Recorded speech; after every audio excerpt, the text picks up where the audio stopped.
오늘 주님께서 주신 말씀은 시편 108편의 말씀입니다. 다 같이 한 목소리로 봉독하시겠습니다. 하나님이여, 내 마음을 정하여 싸우니 내가 노래하며 나의 마음을 다하여 찬양하리로다. 비파야 수구마 깰지어다. 내가 새벽을 깨우리로다. 여호와여, 내가 만민 중에서 주께 감사하고 문나라 중에서 주를 찬양하오리니 주의 인자하심이 하늘보다 높으시며 주의 진실은 궁창에 이르나이다. 하나님이여, 주는 하늘 위에 높이 들리시며 주의 영광이 온 땅에서 높임 받으시기를 원하나이다. 주께서 사랑하시는 자들을 건지시기 위하여 우리에게 응답하사 오른손으로 구원하소서. 하나님이 그의 성소에서 말씀하시되 내가 기뻐하리라. 내가 세겜을 나누며 숫고 골짜기를 측량하리라. 길르앗이 내 것이요 므낫세도 내 것이며 에브라임은 내 머리의 투구요 유다는 나의 규이며 모압은 내 목욕통이라. 에돔에는 내 신발을 벗어 던지며 블레셋 위에서 내가 외치리라 하셨도다. 누가 나를 이끌어 견고한 성읍으로 인도해 드리며 누가 나를 에돔으로 인도할꼬. 하나님이여, 주께서 우리를 버리지 아니하셨나이까. 하나님이여, 주께서 우리의 군대들과 함께 나아가지 아니하시나이다. 우리를 도와 대적을 치게 하소서. 사람의 구원은 헛됨이니이다. 우리가 하나님을 의지하고 용감히 행하리니 그는 우리의 대적들을 밟으실 자이심이로다. 아멘. 다 같이 기도드리시겠습니다. 하나님 아버지, 감사합니다. 주님의 음성을 듣고자 주의 제단 앞에 모였습니다. 우리 마음의 기도와 우리 마음의 묵상이 주님께 연락되길 원합니다. 감사드리며 예수 그리스도의 이름으로 기도드렸습니다. 아멘. 오늘 시편 108편의 말씀은 다윗의 찬송시 이렇게 되어 있습니다. 시편의 말씀을 보면 108편의 1절부터 5절까지의 말씀은 시편 57편의 7절부터 10절까지의 말씀을 가져온 것입니다. 그리고 시편의 108편의 6절부터 13절까지의 말씀은 시편 60편의 5절부터 12절까지의 말씀을 가져온 것이죠.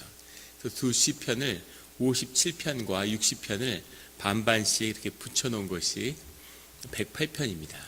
물론 약간의 차이는 있는데 108편의 의미는 오늘 찬송시라고 되어 있는데 원래는 아주 비탄한 슬픔을, 아픔을 노래한 시죠. 탄원시입니다. 60편은 전쟁의 앞에 나온 에돔과의 전쟁을 앞에 두고 그 삶에 쫓기는 그런 두려움 앞에서 주님께 드린 시였고, 시편 57편은 그 사울왕에게 쫓겨서 그 삶이를 도모할 수 없는 그런 광야에 숨어 지내던 그때 주님께 올렸던 그런 간구의 시죠. 그런데 그 두 시편이 합쳐져서 이제 다윗의 찬송의 찬양의 시가 된 거죠. 주님이 다윗이 주님 안에서 그 모든 삶의 어려움을 이겨내고 그 뒤에 그 자신이 했던 그 가장 어려운 시기에 가장 힘들었던 시기에 했던 그 고백을 다시 하나님의 찬양하는 그런 시로 다시 태어나게 된 것이죠. 우리 마음의 기도와 우리 마음의 오늘의 간구가 우리 삶의 어느 순간에 주님의 때에는 주님을 찬양하고 높이는 그런 고백과 그런 찬송으로 바뀌는 것을 예수 그리스도의 이름으로 축원합니다. 1절에 하나님이여, 내 마음을 정하여 싸우니 내가 노래하며 나의 마음을 다하여 찬양하리로다. 여기서 위에도 내 마음, 밑에도 나의 마음이라고 되어 있는데 본문에는 위에 있는 마음은 랩이라는 말입니다. 랩이라는 뜻인데 그것은 정말 나의 마음, 나의 심령, 이런 것을 의미하는 거죠. 반면에 뒤에 있는 마음은 카보드인데 5절에 나오는 주의 영광이 온 땅에 높임 받으시길 원하나이다 할 때 영광과 같은 말입니다. 근데 이 카보드라는 것이 영광도 되고 어떤 심령이란 뜻도 되고 나의 마음의 깊은 곳, 나의 전심, 이런 것을 의미하는 거죠. 그래서 주님에게 썼을 때는 영광이라고 썼고 나에게 붙였을 때는 그것을 마음이라고 생각했는데 사실은 같은 말이죠. 중요한 것은 우리의 심령 깊은 곳에 주님의 형상이 들어있다는 겁니다. 그래서 그것이 드러나면 그것이 영광인 거죠. 주님의 안에 있는 주님의 형상이, 그것이 주님의 심령이, 주님의 섭리가 세상에 드러나면 그게 주의 영광인 것처럼, 주의 영광이, 주님의 형상이 우리 안에 있는데 그것이 세상에 드러나면, 그것으로서 우리가 살아가게 되면 그것이 우리 삶 가운데 나타나는 주님의 영광입니다. 그래서 우리는 그냥 내 생긴 대로, 주님이 주신 그 모습대로 살아가게 되는 거죠. 그럴 때 우리 생명이 피어나고 우리 가운데 삶의 권세가, 세상을 다스리는 삶의 권세가 나타나는 거죠. 주의 영광이 회복되는 우리 성도님들이 되시기를 예수 그리스도의 이름으로 축원합니다. 2절에 비파야 수금아 깰지어다 내가 새벽을 깨우리로다. 비파와 수금은 주님을 찬양할 때, 찬송할 때 드렸던 그런 현악기죠. 그런데 깰지어다, 일어나서 찬양하고 주님을 높이라는 거죠. 내가 새벽을 깨우리로다. 새벽을 기다리는, 우리 한국 교회에서 제일 좋아하는 말씀이죠. 내가 새벽을 깨우리로다.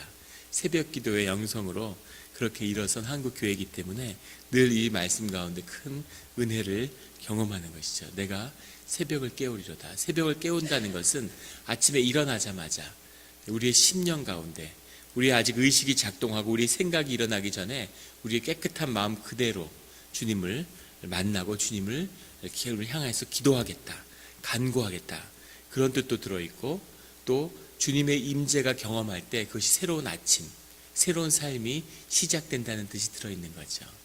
밤을 끝내고 주님의 목소리가 들리지 않는, 주님의 임재를 경험할 수 없는 그런 어두운 터널 같은 그 시간을 끝내고, 그리고 주님 앞에 나아가서 새로운 새벽에 새벽빛을 받으면서 새로운 삶의 자리로 나아가겠다고 하는 그런 고백입니다. 밤은 언젠간 끝이 나고 주님의 새벽이 오죠.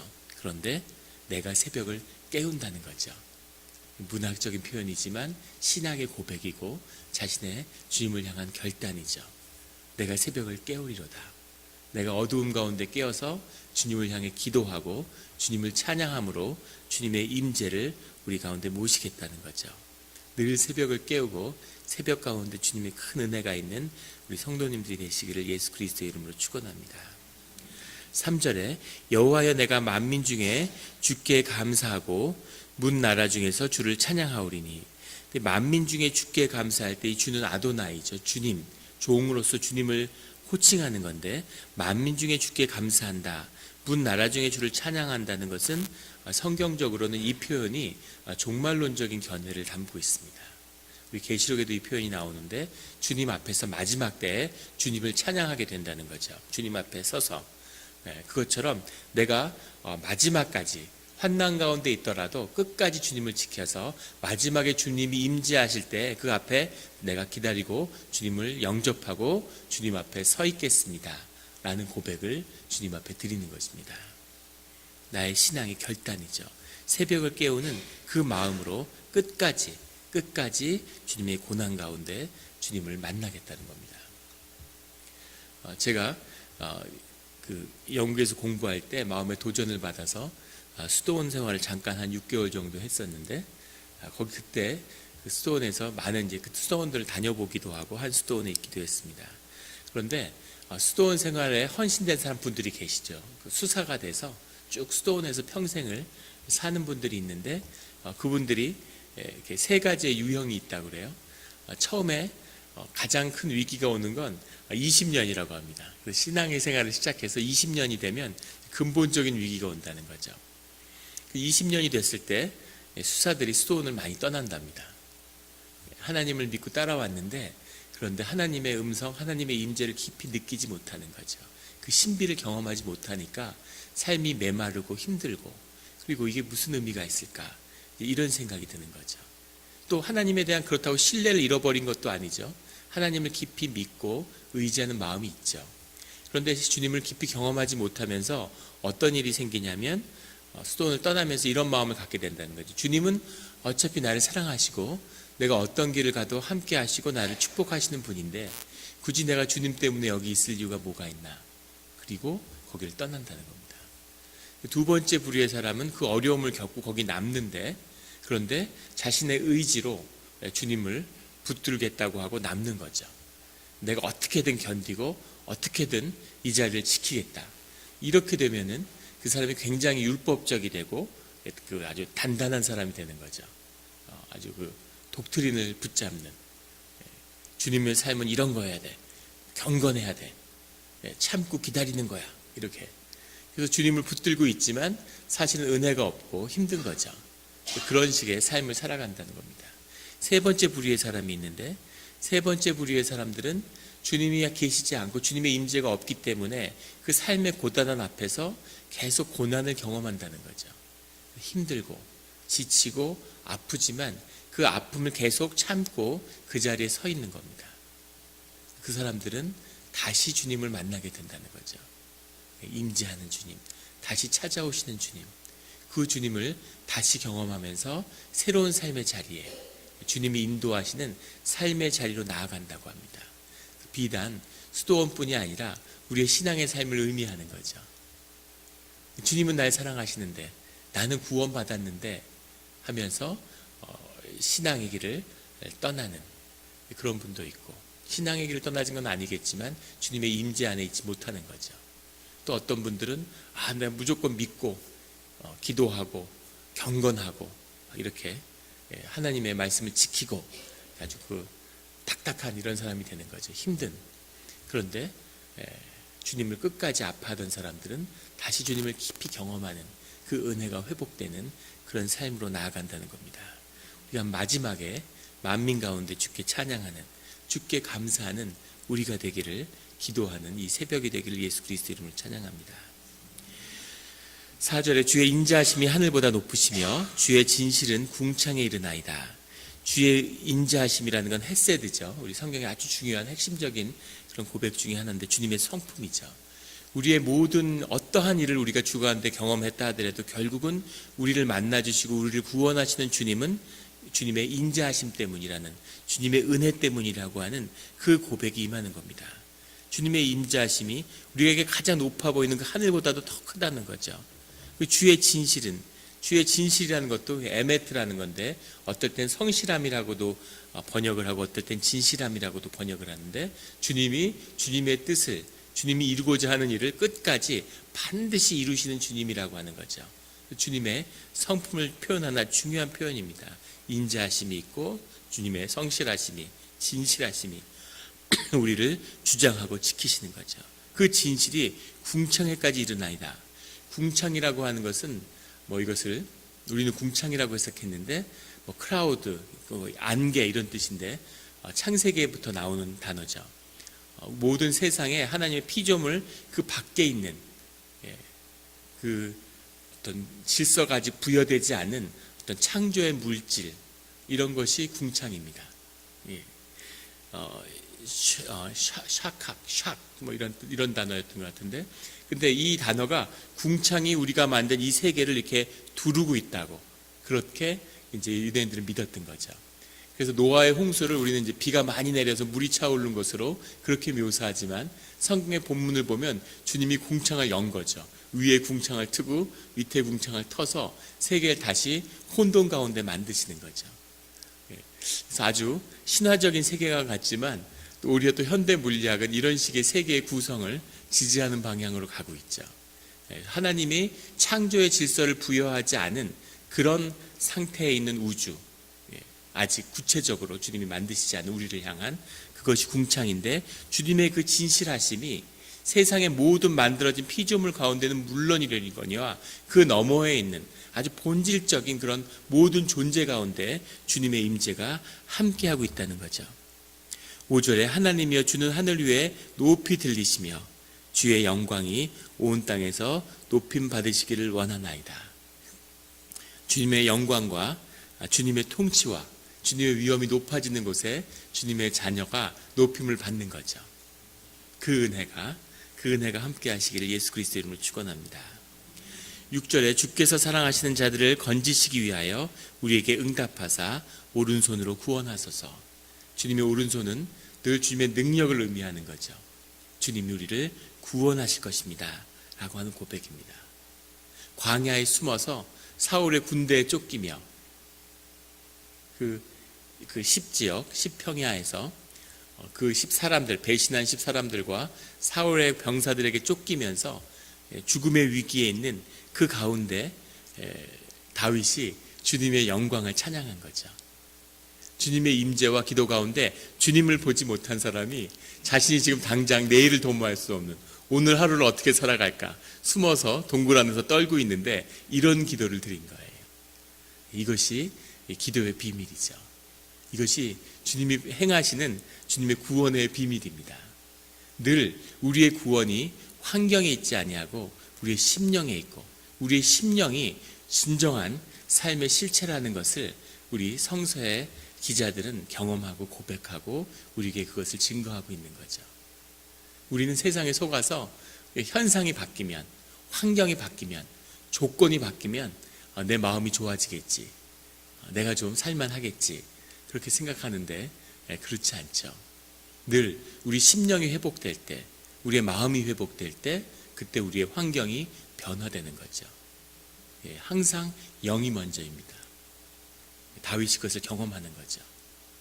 자기는 죽나 사나 이런 환경에 있는데 주님의 심령이 회복되고 주님을 높이고 찬양하는 그 고백까지 나가면 그 자리에서 벗어나는 겁니다.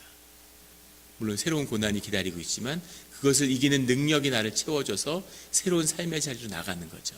그 삶은 자꾸 자라고 자꾸 커지는 거죠. 이것이 우리 이 땅에 보낸, 이 땅을 살고 있는 주님의 능력임을 믿습니다. 아멘. 7절에 하나님이 그의 성소에서 말씀하시되 내가 기뻐하리라. 시편 60편의 전반부에 나오는 에돔과의 전쟁을 앞두고 좀 도와주십시오라는 고백 끝에 그 끝에서 그 심령이 변화돼서 주님을 경험하는 그 고백으로 바뀐 그 고백이죠. 앞구절과 뒷구절이 다 어려움의 강구를 넘어서면서 주님을 직접 경험하면서 주님을 찬양하는 그 부분을 결합시켜서 찬양시가 탄생한 겁니다. 주님의 막 힘들고 찬양하는데 그 심령을 다 토해내고 나면 그 안에서 심령이 회복되면 하나님이 나오는 거죠. 이것이 우리 심령의 비밀이죠. 원한이 있고 고통이 있고 무슨 그 마음의 상처가 있고 막 그것 때문에 마음을 계속 힘들게 하는데 그걸 다 토해내는 거죠. 그거를 나는 괜찮아. 난 주님의 자녀인데 주님의 이름으로 용서해야지. 용서가 안 되는데 나 용서해야 돼. 이런 식으로 자꾸 하면은 그 마음이 다 얼어붙어서 나를 계속 힘들게 하고 내 에너지를 소모하는 거죠. 주 앞에 나와서 그걸 다 토해내는 겁니다. 원한이면 원한대로, 증오면 증오대로, 아픔이면 아픔대로 주님 앞에 그걸 다 토해내고 나면 그러면 그 안에 심령이 회복되는 거죠. 심령은 죽지 않습니다. 심령은 영원하기 때문에, 심령이 나이기 때문에 거기서 우리가 영생을 경험하는 거죠. 이 땅에서 육신을 입고 있지만 영생을 경험하는 겁니다. 그것이 구원이죠. 그것이 믿음입니다. 그래서 이 심령이 살아나는 모습을 보여주는 거죠. 심령이 살아나면 그 안에서 하나님이 나오면 그 안에서 능력이 나오고 그 안에서 회복이 있고 주님을 향한 소망이 나온다는 거죠. 그것을 우리 믿음의 선진인 다윗이 보여주고 있는 것입니다. 하나님이 그의 성소에서 말씀하시되 내가 기뻐하리라. 성소라는 게 카데시라고 하는 건데 이것도 아주 중요한 의미죠. 그 성경에 보면 구약에서 주님이 성스러움으로 말씀하시되 이런 식으로 그 60편에는 해석했는데 이게 더 정확한 해석입니다. 주님의 성소에서 같은 문장인데 왜 다르게 해석했는지 모르겠는데 주님이 성스러운 곳에서 말씀하신다는 거죠. 그러면 내가 기뻐하리라. 똑같이 60편에 있는 말을 옮긴 것 같은데 근데 아주 그 묘미는 이 기뻐하리라가 60편에서는 미래 완료라고 하는 그런 그 히브리의 독특한 시제로 되어 있어요. 앞으로 완결됐지만 앞으로 그렇게 하겠습니다라는 뜻이죠. 주님이 나에게 말씀이 임하면 그럼 내가 기뻐하겠습니다. 이 기뻐한다는 게 알라즈라고 하는 표현이죠. 막 기뻐서 뛰논다. 막 너무 좋아서 내가 막 뛰놀겠다. 춤을 추겠다. 이런 이야기입니다. 그렇게 기뻐하겠다는 얘기인데 그런데 이것이 60편에는 미래 시제로 되어 있어서 주님이 나에게 말씀을 미래 해주시면 그럼 내가 얼마나 기쁘겠습니까? 라는 고백인데 똑같은 문장을 따오면서 이 문장의 시제가 바뀌었어요. 지금은 주님의 말씀이 임하시니 내가 기뻐 뛰놀고 있습니다. 이렇게 바뀌었습니다. 그러니까 미묘한 변화가 있는 거죠. 이 변화는 과거에 과거에 에돔과의 전쟁을 앞두고서 두려움에 떨 때는 주님이 나를 도와주시면 제가 얼마나 기쁘겠습니까? 주님이 나를 구원해 주시면 제가 기뻐서 뛰놀겠습니다 라고 고백했던 것이, 그 사건이 다 지나고 에돔을 정복하고 블레셋을 정복하고 통일 왕국을 이룬 다음에, 그 다음에 주님을 찬양할 때는 주님이 내게 말씀을 주셔서 제가 뛰놀았습니다 라고 하는 고백으로 이제 바뀐 거죠. 우리가 주님에게 드린 이 고백이, 이 소원이 우리가 살아서 이것을 성취하는 그런 축복이 함께 하시기를 예수 그리스도의 이름으로 축원합니다. 내가 기뻐하리라. 내가 세겜을 나누며 숫꽃 골짜기를 측량하리라. 세겜은 요르단의 서쪽이고 숫꽃은 요르단의 동쪽이라고 그러죠. 그러니까 이스라엘의 오른편에 있는 그런 땅들입니다. 근데 그 땅이 지금은 멀지 않지만 그 시절에는 그 이스라엘이 경험하는 세상의 끝인 거죠. 그 땅까지 모두 다 이스라엘의 땅이 될 겁니다. 에돔과의 전쟁을 시작하는데 그 동편의 그 땅까지도 다 이제 우리가 차지할 겁니다 라고 하는 고백, 주님이 그 마음을 줘서 심령의 기도를 드리는 거죠. 주님의 마음이 돼서 선포하는 겁니다. 내가 오늘 일용직에서 일을 해서 오늘 하루 벌어서 하루 살아가는데, 그런데 주님에게 기도하면서 오늘 하루도 일을 찾아서, 길에서 이제 그 일용직 노동자들이 길에서 일을 하려고 기다리고 이런 모습들을 보게 되잖아요. 그러니까 오늘도 하루도 일을 주셔서 먹고 살게 해주십시오라고 기도를 시작했는데, 기도를 하다가 심령이 열린 거죠. 그 간절함이 회복되니까 심령이 회복되어서 당당한 삶의 권세가 나타나는 거죠. 그래서 이 지역이 다 제 겁니다. 이 기업도 다 내 겁니다. 이것도 내 거고 이것도 내 겁니다. 이런 그 막 기쁨의 고백을 주님께 드리는 거예요. 더 놀라운 것은 이 고백이 다 다윗의 삶 가운데 성취됐다는 겁니다. 지금 보면 당연한 것처럼 보이지만 그 에돔과의 전쟁 앞에서 떨고 있는 그 다윗이 심령이 회복되니까 이런 고백이 나오는 거죠. 세겜을 내가 나누고 숫꽃 골짜기를 가서 측량하겠습니다. 8절에 길르앗이 내 것이요 므낫세도 내 것이며 에브라임은 내 머리에 투구요 유다는 나의 귀이며. 유다가 나의 귀라는 것은, 유다라는 것은 가장 중심이 되는, 귀라는 건 왕이 들고 있는 명찰이죠. 옛날에는 홀이라고 해석했는데 홀은 신하가 들고 있는 겁니다. 잘못 해석됐던 거죠. 귀가 맞는 거죠. 유다는 나의 귀고 에브라임은 내 머리에 투구고. 에브라임은 그 유다의 12지파 중에 가장 큰 지파고 가장 중요한 그런 도시죠. 길르앗, 므낫세, 에브라임, 유다가 다 유다와 북쪽 이스라엘의 주요 도시들인데 그것이 다 내 것입니다 라고 고백하는 거죠. 그걸 넘어서 9절에 모압은 내 목욕통이라. 목욕통이라고 하는 것은 그만큼 낮은 자리에 있다는 거죠. 내가 목욕통으로 모압 민족을 쓰겠습니다 이런 겁니다. 모압은 이사야서 16장에 보면 아주 그 프라이드로, 아주 그런 목이 곱고 주님 앞에서 자기를 과시하는 이런 민족으로 이렇게 묘사가 되고 있죠. 번성하고 아주 강성한 민족인데 아주 그냥 그 프라이드가 가득한, 프라이드라는 게 세상에서 좋은 것처럼 얘기하지만 우리가 머리가 곧다, 노수로 됐다, 노쇠를 깨버린다 이렇게 주에 나올 때 가장 주님 앞에 좋지 않은 모습이죠. 늘 겸손하고 낮은 자리에 임하는, 이것이 주님의 인도하심인데 모압이 스스로를 높인 족속이라고 얘기하는데 이것을 내 목욕통으로 삼겠습니다. 에돔에는 내 신발을 벗어 던질 것이며. 에돔 족속은 그 야곱과 에서의 형제 중에서 에서의 후손들이죠. 하나님이 야곱에게 장자의 축복을 줬는데 이스라엘 민족은 가진 고생을 하고 애굽에 가서 노예 생활을 하고 그리고 속 풀려나서 가나안 땅으로 돌아왔는데 그때까지 가나안 땅을 차지하고 다스렸던 건 바로 에돔 족속이죠. 에돔 족속이 견고하고 가나안 땅을 수백 년간 복을 누린, 하나님이 축복하고 복되게 하겠다고 한 민족은 가서 가진 고생을 하고 노예를 하고 유리하고 복된 땅을 주겠니까 참고 견뎌라 하면서 가진 고생을 했는데, 그런데 주님에게 멀어진 에돔 족속은 그 땅을 이미 차지하고 수백 년간 잘 살고 있는 거예요. 그러니까 이스라엘 민족이 돌아왔을 때 에돔 족속을 보면 어떤 마음이었을까? 이게 뭔가 도대체, 하나님의 길을 가고 하나님이 축복했다고 하는데 이런 가진 고생을 하고 하나님께 버림받은 자는 잘 살고 이게 뭔가 좀 바뀐 거 아닌가 이런 생각이 드는 거죠.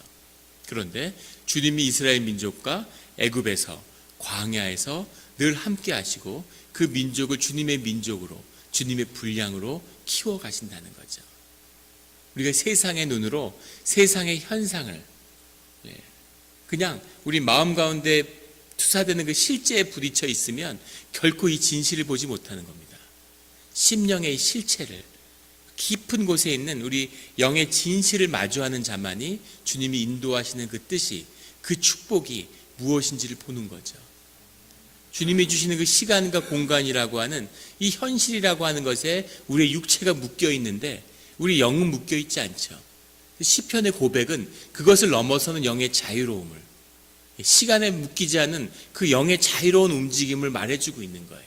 이것을 보지 않는 사람은 이 의미를 이해하지 못하는 거죠. 우리는 볼 수 있습니다. 에돔은 망하고 사라져버렸죠. 그러니까 이스라엘 축복한 게 맞구나. 근데 이 고백을 드릴 때 이스라엘 민족 가운데는 어떤 마음이었을까? 수백 년을 유리하고 와서 이제 정착하는데 거기서 딱 자리를 잡고 잘 살고 있는 그런 에돔 족속을 볼 때는 만 가지 마음이 들었겠죠. 그 마음인데 주님께 기도하는 가운데 에돔 족속을 우리의 신발을 벗어 던진다는 건 노예가 됐다는 뜻이죠. 신발을 아무에게나 던지지 못하겠죠. 신발을 누구한테 던지겠습니까? 신발을 던지면 뭐가 날라올까요? 그런데 신발을 이렇게 던지면 신발을 정리해주는 노예 중에서도 가장 신분이 낮은 자를 상징하는 것이었다고 그래요. 그런데 에돔 족속은 그런 민족이 될 것입니다 라고 고백하는 거죠. 블레셋 위에서 내가 외치리라. 우리 60편에는 블레셋이 나로 인하여 외치리라 이렇게 되어 있는데, 그것은 우리가 강성해져서 블레셋이 막 우리 때문에 괴로워서 비명을 지를 거다 이런 의미였는데, 지금은 그 위에 올라가서 블레셋 민족의 위에서 내가 주님께 외치겠습니다. 이렇게 표현이 좀 바뀌었습니다. 10절에 누가 나를 이끌며 견고한 성읍으로 인도해드리며 누가 나를 에돔으로 인도할꼬. 에돔이라고 하는 것에 그 성을 그 돌로 지었다고 하죠. 그래서 견고한 성읍이라는 게 그 에돔의 성을 의미하는 것이었다고 합니다. 에돔의 성으로 들어갈 엄두도 못 내는 거죠. 지금 에돔 족속에게 쫓겨가지고 지금 전쟁을 앞두고 있는데 그 본거지를 어떻게 들어가겠습니까?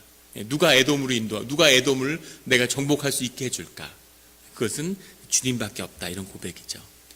11절에 하나님이여 주께서 우리를 버리지 아니하셨나이까? 하나님이여 주께서 우리의 군대들과 함께 나아가지 아니하시나이다. 심령의 고백을 다 드린 다음에 현실로 돌아온 거죠. 현실로 돌아오니까 아직 에돔 족속 앞에 있고 죽음에 쫓기는 그런 존재인 거죠. 거기서 주님께 다시 탄원하는 겁니다. 우리가 왜 이렇게 공고합니까? 주님이 우리를 버리셨으니까 이렇게 된 거 아닙니까? 라고 이야기하는 거죠. 그것은 주님을 향한 원망이 아니라 주님을 향한 탄원이죠. 주님 좀 움직여 주십시오. 주님의 능력을 좀 보여주십시오. 라고 솔직한 고백이죠. 하나님의 주께서 우리의 군대들과 함께 나아가지 아니하시나이다. 나아가 달라는 이야기죠. 12절에 우리를 도와 대적을 치게 하소서. 사람의 구원은 헛됨이니이다. 이길 수도 있고 질 수도 있지만 그게 뭐 그렇게 중요하겠습니까? 주님이 함께 하셔야지만이 우리가 삶에 구원이 있지 않겠습니까? 라는 고백이죠. 하나님이 함께 하시는 자들은 고난을 통해서 그 능력이 성장하는 거죠. 역사를 보십시오. 전쟁을 통해서 이기는 민족이 있고 전쟁을 통해서 망하는 민족이 있습니다. 전쟁이 계속 이기는데 결국은 망하는 거예요. 고구려가 수나라 당나라하고 30년을 넘게 싸웠죠. 한 번도 지지 않고 이겼습니다. 딱 한 번 졌는데 평양성 4차 전투에서 딱 한 번 졌어요. 근데 나라가 망했죠. 그런데 패해도 그 나라가 점점 더 융성해질 수 있는 거죠. 미국은 독립전쟁에 영국하고 싸우면서 7년 동안 한 번도 못 이겼습니다. 계속 도망 다니는데 다만 무릎을 꿇지 않을 뿐이죠. 그런데 7년을 싸우고 결국은 영국이 졌죠. 미국이 1차 대전, 2차 대전을 경험했는데 전혀 미국이 싸울 필요가 없는 전쟁이었어요. 그런데 가치와 의를 위해서 전쟁에 참여했죠. 수많은 미국 젊은이가 죽었지만 미국이 그걸 통해서 세계를 다스리는 나라가 됐습니다. 그런데 그거랑 말도 안 되게 더 작은 전쟁인 베트남 전쟁을 하고 나서는 미국이 국력이 꺾여버렸죠. 그런 거죠. 이라크 전쟁이란. 왜 똑같은 전쟁인데 어떤 전쟁은 이겨져도 계속 패하고 그렇게 무너져도 일어서고, 미국의 남북전쟁, 미국 전체를 초토화시켰는데 미국이 하나 되고 미국의 번영의 길을 열었죠. 사람들이 자기 나라에 자부심을 갖는, 이것처럼 오늘 이 고백에 주님이 함께 나가시느냐 나가시지 않느냐, 주님이 함께 하느냐 안 하느냐, 그게 중요한 거죠. 비즈니스를 하는데 잘 될 때도 있고 어려울 때도 있죠. 어려움을 겪기도 하고 또 왠지 잘 될 때도 있습니다. 그런데 크게 보면 그게 별로 중요한 게 아니고, 어려움을 겪어도 주님과 함께, 잘 때도 주님과 함께 하는 것, 그것이 중요한 거군요. 주님 함께하여 주시옵소서 라고 하는 탄원을 주님 앞에 드리고 있는 겁니다. 사람의 구원은 헛됩니다. 인간 안에서 잘 되고 인간 안에서 뭐가 돼봐야 그런 건 의미가 없군요 라고 하는 고백이 이제 임하는 거죠. 13절에 우리가 하나님을 의지하고 용감히 행하리니 우리는 우리의 대적들을 밟으실, 그는 우리의 대적들을 밟으신 자이심이로다. 대적들에 둘러싸여 두려움에 떨고 있지만 이것을 결국 밟아줄 분은 주님밖에 없군요. 주님과 함께하는 삶, 그 삶은 승승장구하고 남을 이기는 그런 삶으로 비춰지지 않을 수도 있지만, 그렇지만 주님 안에서 주님과 함께하는 삶은 쉬운 삶이고 은혜로운 삶이고 평화로운 삶이고 주님을 깊이 경험하는 삶이고 끝에는 결국 승리하는 삶이라고 하는 것을 오늘 다윗은 그의 고백을 통해서, 주님의 찬양을 통해서 우리에게 보여주고 있습니다. 이 고백이, 이 찬양이, 이 심령이 우리를 주장하게 되기를 예수 그리스도의 이름으로 축원합니다. 같이 기도드리시겠습니다. 하나님 아버지, 감사합니다. 우리가 늘 현상에 매여 있고 환경에 매이고 조그만 환경의 변화에 영향을 받습니다. 우리 심령이 연약하고 또 주님의 깊은 우리 심령 안에 그 실제를 경험하지 못했기 때문에 우리가 늘 현상에 휩쓸리고, 심지어는 교회도 예배도 그런 현상의 하나인 것처럼 그렇게 눈과 귀로 그렇게 경험하고 있음을 주님이 아십니다. 주님, 우리가 고난 가운데 시간을 낭비하고 우리 삶을 헛되게 소모하는 것이 아니라 그 고난 가운데 진정한 그 아픔을 정말로 아파해서 그 아픔 가운데 깊은 주님을 경험하게 하여 주시옵소서.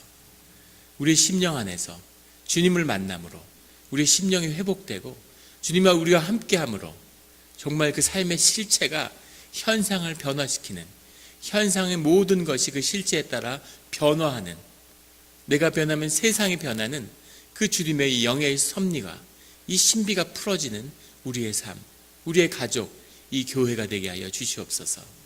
아무것도 우리를 묶을 수 없사오니, 그 어떤 경험도 우리의 삶을 묶고 주장할 수 없사오니,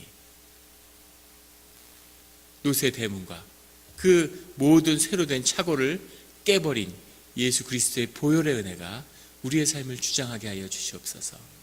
오늘 많은 제목을 가지고 나왔습니다. 그 제목을 주님께 드릴 때 우리의 심령이 회복되게 하시고, 먼저 영으로 그 일들이 성취되는 것을 주 안에서 보게 하시고 경험하게 하시고, 우리의 기도가 주님을 향한 찬양과 선포로 나아갈 수 있게 하시고, 우리가 주님을 깊이 경험할 때 우리의 삶의 모두가 주님의 이름으로 바뀌었기에 주님이 구원이고 주님이 기쁨이고 주님의 생명의 근원임을 경험하는 그런 기도와 그런 회복의 시간이 되게 하여 주시옵소서. 미리 보고 기뻐하는, 그것으로 인해 주님께 영광을 돌리는 이 새벽이 되기를 예수 그리스도의 이름으로 기도드렸습니다. 아멘.